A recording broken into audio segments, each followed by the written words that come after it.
নমস্কাৰ 24 লাইভ চাই থকাৰ বাবে ধন্যবাদ আৰু এই মুহূৰ্তত লৈ আহিছো এটা গুৰুত্বপূৰ্ণ বাতৰি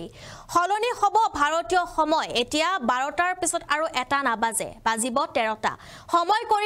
সময় হলনি কৰি দিয়া হ'ব এতিয়া ভাৰতত আৰু ভাৰতীয় সময় হিচাপে এতিয়া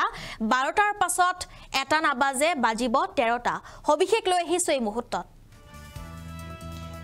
আৰু এক দেশ এক সময় দেশৰ কোটি কোটি জনতালৈ এয়া জৰুৰী খবৰ ডাঙৰ খবৰ আমি জনাই আছো এই মুহূৰ্তত প্ৰত্যেকগৰাকী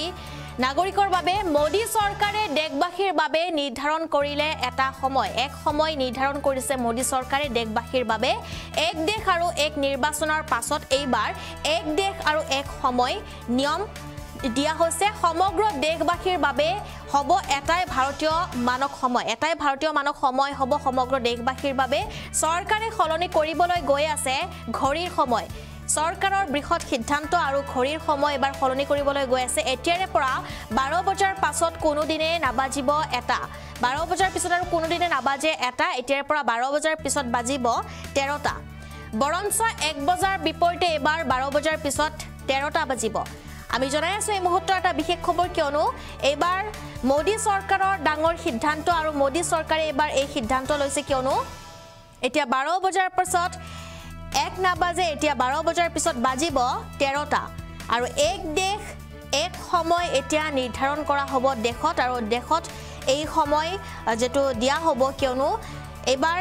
সিদ্ধান্ত লৈছে চৰকাৰে এটা ডাঙৰ সিদ্ধান্ত লৈছে এক দেশ এক সময় এই সিদ্ধান্ত লোৱা হৈছে এইবাৰ মোদী চৰকাৰৰ তৰফৰ পৰা এই সিদ্ধান্ত লোৱা হৈছে আৰু এক দেশ এক সময় মোদী চৰকাৰে দেশবাসীৰ বাবে নিৰ্ধাৰণ কৰিলে এক সময় এক দেশ এক নিৰ্বাচনৰ পাছত এইবাৰ মোদী চৰকাৰৰ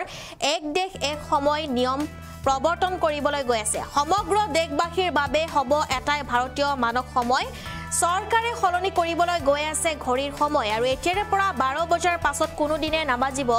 এটা 12 বজাৰ পিছত এটা নাবাজিব 12 বজাৰ পিছতহে 13 বাজিব কিয়নো মোদী চৰকাৰে এবাৰ হলনি কৰিবলৈ গৈ আছে ভাৰতবৰ্ষৰ সময় আৰু দেশত শীঘ্ৰে প্ৰযোজ্য হ'ব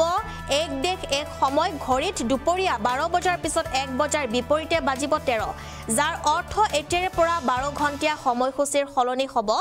24 ঘণ্টীয়া সময়সূচী দেশৰ জনতাই এতিয়াৰে পৰা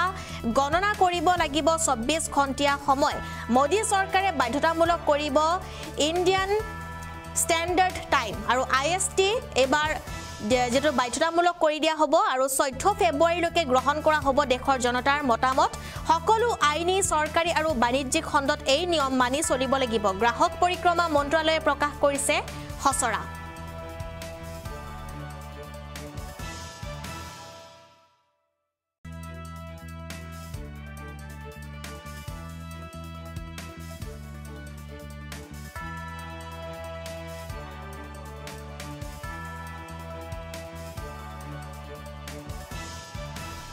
আৰু মোদী চৰকাৰৰ বৃহৎ সিদ্ধান্ত যেহেতু এবাৰ এক দেশ এক নিৰ্বাচনৰ পিছত এবাৰ এক দেশ আৰু এক সময় যেটো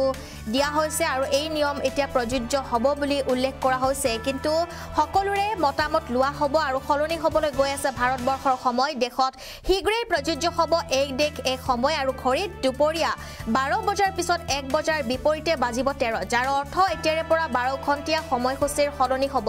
24 ঘণ্টীয়া সময়সূচী দেশৰ জনতাই এতিয়াৰে পৰা গণনা কৰিব লাগিব 24 ঘণ্টীয়া সময় মোদী চৰকাৰে বাধ্যতামূলক কৰিব IST আৰু IST ইণ্ডিয়ান ষ্টেণ্ডাৰ্ড টাইম বাধ্যতামূলক কৰি দিয়া হ'ব 14 ফেব্ৰুৱাৰীলৈকে কিন্তু গ্ৰহণ কৰা হ'ব দেশৰ জনতাৰ মতামত দেখে কি বিচাৰে দেশৰ জনতাই কি বিচাৰে সেয়া মতামত লোৱা হ'ব দেশৰ জনতাৰ পৰা আৰু সকলো আইনী বা চৰকাৰী আৰু বাণিজ্যিক খণ্ডত এই নিয়ম মানি চলিব লাগিব গ্ৰাহক পৰিক্ৰমা মন্ত্ৰালয়ে প্ৰকাশ কৰিছে এই খচৰা আৰু সকলোৱে এই নিয়ম যেটো মানিব লাগিব কিন্তু তাৰ পূৰ্বে যেটো চৰকাৰে দেশৰ জনতাৰ পৰা মতামত বিচাৰিব তেওঁলোকে কি বিচাৰিছে বা এই যি সিদ্ধান্ত সেই সিদ্ধান্ত মান্তি হয় নে নহয় সেয়াও মতামত বিচাৰিব চৰকাৰে জনতাৰ পৰা